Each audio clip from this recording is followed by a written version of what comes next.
اگر تیرا حکم ہے تو میں اپنے بیٹے کو ذبح کروں گا۔ اور جناب حضرت اسماعیل علیہ السلام کی گردن کے اوپر چھری چلا کر اللہ کے حکم کو جو ہے وہ پورا کیا، تو پھر میرے رب نے انعامات سے نواز دیا۔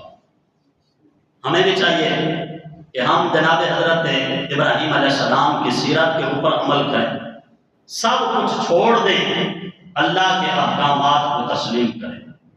قربانی جہاں ہمیں جانور کا ذبح کرنے کا حکم دیتی ہے، وہاں ہمیں اس بات کا بھی حکم دیتی ہے کہ تمام چیزوں کو چھوڑ کر اللہ کے احکامات کو تسلیم کیا جائے۔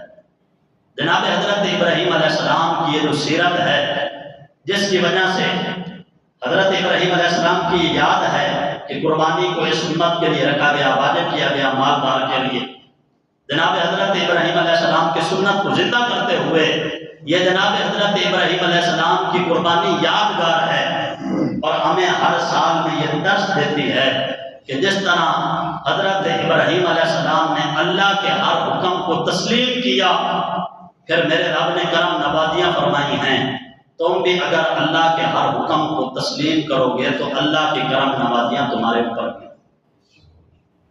ہمیں چاہیے کہ ہم ان باتوں کی طرف توجہ کریں۔ اور امام الانبیاء نبی پاک صلی اللہ علیہ وآلہ وسلم نے ارشاد فرمایا، لا یؤمن احدکم، فرمایا تم میں سے کوئی بندہ بھی اس وقت تک کامل مومن نہیں ہو سکتا جب تک کہ اپنی خواہشات کو چھوڑ کر اپنے رب کے حکم کو پورا نہ کرے۔ خواہشاتیں چھوڑنی پڑتی ہیں، یہ شہادت گاہ الفت میں قدم رکھنا ہے، اور لوگ آسان سمجھتے ہیں مسلمان ہونا۔ ہم سمجھتے ہیں کہ ہم نے کلمہ پڑھ لیا